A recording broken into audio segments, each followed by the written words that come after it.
Good morning, everybody. I hope you all had a really great Christmas. As Amanda was saying, she's my sister, actually, if you didn't know.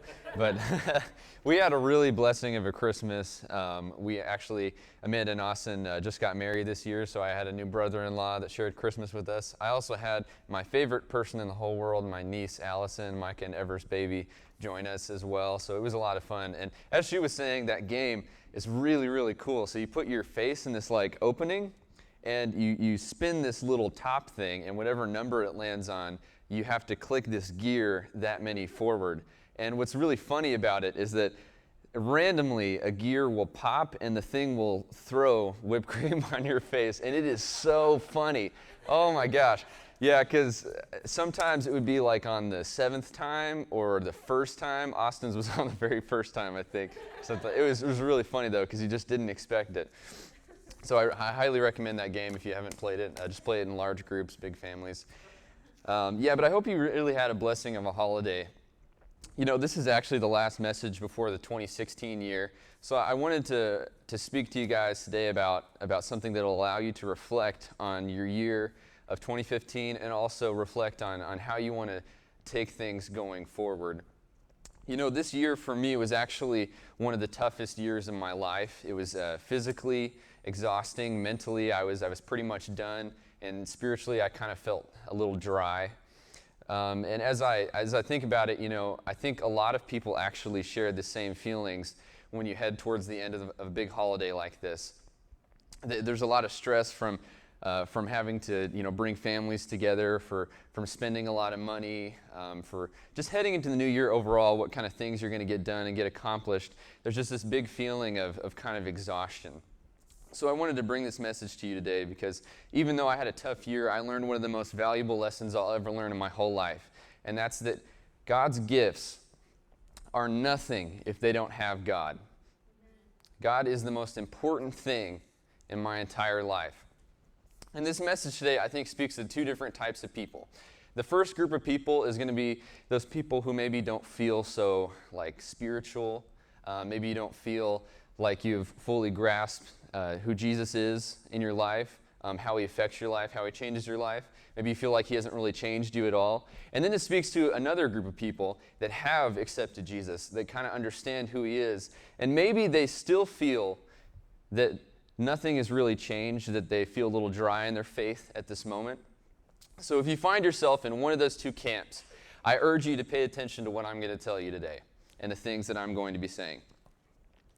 The first thing I want to ask you is that if I were to say to you things like, Jesus is the answer, seek God during your struggles, or lean on God during the toughest times in your life, do those things kind of sound cliche to you?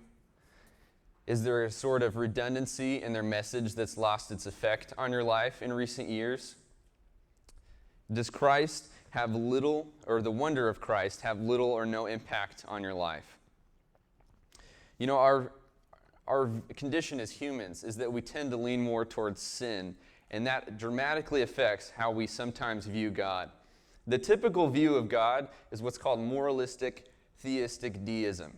And basically what that is, it's a set of beliefs that there's a God who basically wants you to be fair and nice to people, that the central goal of life is to be happy with oneself, that God does not need to be particularly involved in your life except when God is needed to resolve a problem, and that good people always go to heaven when they die.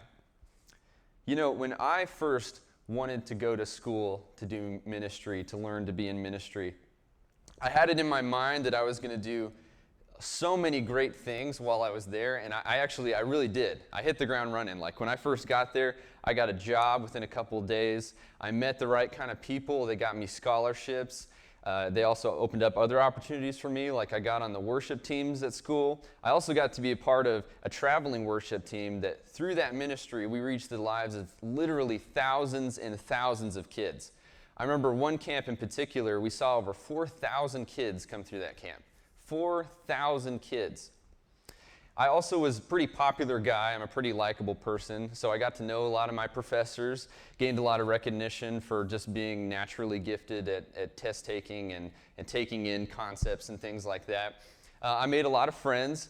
I ended up counseling a lot of people. People would come to me for advice. I discipled a lot of people, and I prayed for a lot of people. God used me in so many different ways to impact a lot of different people. But you know what? Somewhere along the line, I began to lose myself in those things. I began to kind of think of myself as something great, and I ended up making a mistake that at the time seemingly cost me everything.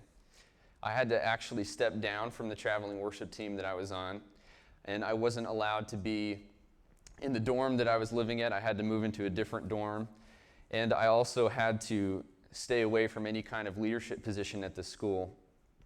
And it just seemed at that point that while I was under that kind of discipline, that I wasn't going to be very useful for God and His kingdom. You know what, though? It wasn't really the mistake that cost me all those things. It was that somewhere down the line, I stopped worshiping God and began worshiping His ministry. And the most disastrous event that can happen in your life is when you trade God's gifts with God. In the book of Exodus, I'll just go ahead and have you open up there to Exodus 33. It'll also be on the screen here. So in the book of Exodus, God uses this man named Moses to bring the Israelites out of slavery in Egypt. Now, you see, what had happened was God raised him up to bring these people out of Egypt and go into this place called the Promised Land. The Promised Land was a land of inheritance that was promised to the Israelites from God. But along the way to the Promised Land, the Israelites make this idol and start to worship it instead of God. You see, what had happened was that Moses had gone up to Mount Sinai in order to receive the Ten Commandments from God. While Moses were gone, the people began to kind of get worried that since their intermediator, the person who represented them to God, the person who spoke to them on their behalf to God, since he was gone, what were they going to do?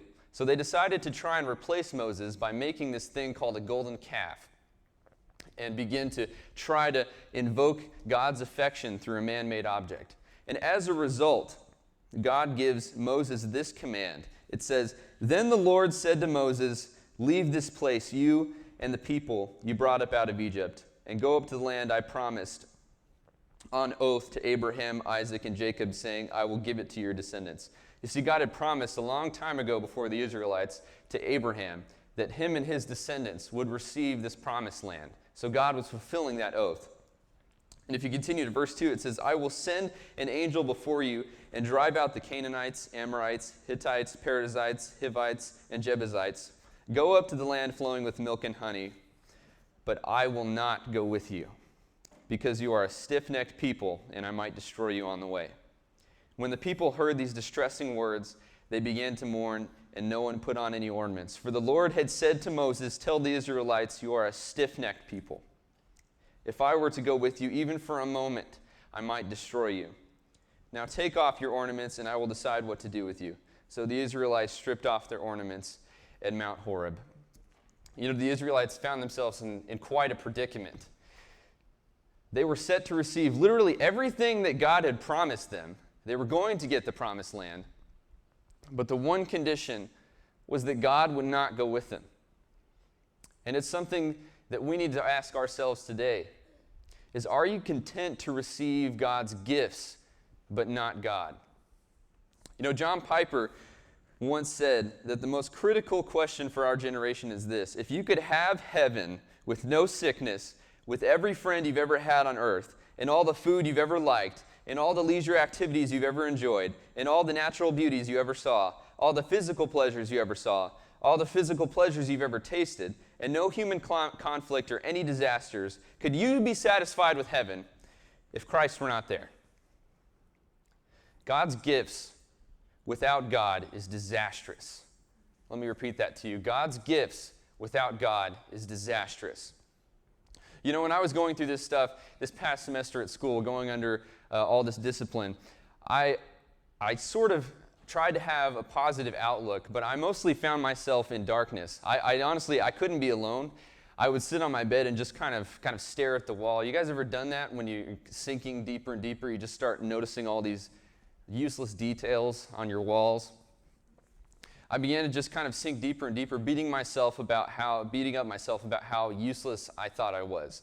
I kind of felt like a carpenter with broken hands, like I couldn't really do something for God. I couldn't do what He wanted me to do. And you know what, though, is that even though I was doing that, it's that I began to lose track of what I was actually aiming to do. I had replaced God with an idol. Ministry had become my idol. And looking back at that now, I kind of think to myself, how could somebody so close and so involved in ministry, doing that much good, miss the point overall? And it's because it's our human condition to fall back and live under this thing, this way of life, where we think that if we just stop doing sinful behaviors, if we just stop thinking sinful thoughts, that somehow we're going to be able to conquer sin. But we don't sin because of our behaviors. We sin because we're sinners. Sin changes literally every aspect of our lives, and we're bound to do the things that we don't want to do. We're bound to be the people that we don't want to be. We don't have a behavior problem, we have a heart problem. So how can these idolatrous Israelites, God's chosen people, get the Lord's presence back? And the answer is that Moses stepped in on their behalf. You see, what Moses had done was when God had seen that the Israelites were worshiping this calf in an effort to win his affection over, he stopped identifying Moses with the Israelite people. He said to Moses that these are stiff-necked people. I do not associate them with you. I'll just destroy them and start over with you. But Moses associated himself with the Israelite people in saying to God, if you destroy them, destroy me also. And then when the Israelites received this news that they were going to get the promised land, but God wouldn't go with them, he again steps out on their behalf to God. He builds a tent outside of the camp where the Israelites were at so that he can go and have kind of an intercession with God on behalf of the Israelite people. And this is what it says in Exodus 33:15, if you continue down. Then Moses said to him, if your presence does not go with us, do not send us up from here. How will anyone know that you are pleased with me and with your people unless you go with us? What else will distinguish me and your people from all the other people on the face of the earth? You see, Moses understood that without God's presence, there was nothing that made them any different from every other person on the face of the earth. There was no good thing that they could do, no amount of wealth, no amount of greatness that they could attain that would separate them or distinguish them as the people of God. The one thing that made them different was God's presence. And if you continue to verse 17, it says, and the Lord said to Moses, I will do the thing that you have asked, because I am pleased with you, and I know you by name. The Israelites needed an intermediator and a savior, and Moses stepped in on their behalf. And in the same way, we need an intermediator and a savior, and Christ stepped in on our behalf. You know, one day, while I was going through all this stuff in the semester, my friend Andre had approached me, and he had asked me to go to this thing with him called redemption groups at his church. And I really didn't want to go. He was telling me basically a series of teaching, and then you would go and be in these groups, and it happened maybe like 6 times a day. And I didn't really want to go through with it because I'm not really an emotional person. I didn't really want to get involved in things that would potentially make me experience feelings or make me cry. But even more so than that, if I'm completely honest with you, I didn't think that I would hear anything helpful. I didn't think I would hear anything new or beneficial that would affect me in any meaningful way. But I felt something inside of me pulling me to make me reach out in faith and go through with these redemption groups. So I pulled out my credit card. Now Jake, my brother, who heads our Financial Peace University class, will be very angry with me for telling you this, so do not follow any of my financial decisions. But I pulled out my credit card, and I paid $40 that I didn't have to go to these redemption groups. And the first day that we went was a Thursday night, and I really didn't take anything out of it. It was probably mostly my pride that kept me from even experiencing anything new or changing in my faith or my walk with Christ. But the second day, probably about the second or third teaching, we went back into the groups, and one of the teachers had asked me about ministry, the thing that I wanted to do with my life, the thing that I saw myself doing, the thing I believed God wanted me to do. And I opened up to them about how I felt useless, like I couldn't really do anything for God. I couldn't use my gifts for God. In a way, I kind of felt like I couldn't please God, like I couldn't win His affection. And then they asked me two questions that I remember really specifically. The first question they asked me was, if God told you today that you weren't going to be in ministry, how would that make you feel? And I cannot express to you the depth of loss I felt in hearing that. Because I had believed almost my whole life, ever since accepting Christ and being a Christian, that it was geared towards doing this thing called ministry. And if I couldn't do that, I did not believe that I could do anything meaningful for God's kingdom. I believed that if I didn't do that, my life didn't have real ultimate purpose. But the next question he asked me was, do you know that God cannot love you more than He does right now? He cannot love you more than He does right now. Do you know what they were doing when they asked me that question? Does anybody know? They were sharing with me the gospel, this thing called the gospel. It's something that cannot be won. It's something that cannot be earned. It can only be embraced and accepted. You see, for me, idols are not only those things that we make to worship instead of God, we can also make them in pursuit of God.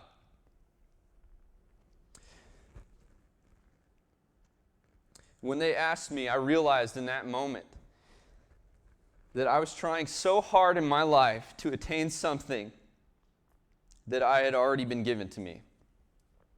I was making a golden calf in order to try and please God, when Christ had already done all of the work for me. So I want to ask you guys a few questions today before we play a video that I wanted to show you. When you think about the deepest desires of your life in your heart, is God at the top of the list? When life squeezes you, where do you look to refuge? God's presence or something else? These questions are to help you identify things in your life that are preventing you from God, things in your life that are preventing you from having a relationship with God. Identify and destroy these things. Clear the stage of idols in your life and allow God to take the stage in your life. You know, if there's one thing that I could leave you guys with today, it's that the power of the gospel is the same from the day you accept it to the day that you die. That one man lived the life that you should have lived. That one man died the death that you should have died. And you know what? All into an effort to break you from this thing called sin and death. And the saddest thing is when we take that gift of His presence and we just put it with all the other ones. And we never even open it up and allow it to change our lives. God's presence changes our lives. You know, in a moment, I'm going to open up the altar and invite you to respond to today's message. But I want you to understand something today. That God's presence is the greatest gift, and no other gift even rises to the occasion. No other gift even comes close. It's not just a part of our faith. It's everything in our faith. It's the only thing that matters. So I want to open up this altar to those of you who feel like they want to make that declaration today. That want to say that God, today, this year is going to be different for me. This year is going to be different for me going forward. To make that declaration that I'm going to clear away the idols in my life and allow you to take the stage. To allow you to make a difference in my life. You know, I don't believe that you have to come forward in order to make that declaration. You can make that from wherever you are. But for those of you who want to make a public declaration, we have people who will come up here to help pray with you. But this is something private between you and God. This is something private between you and your Savior. To make that declaration that this is going to be different from now on. So I open up this stage to you for the next few minutes, if you would.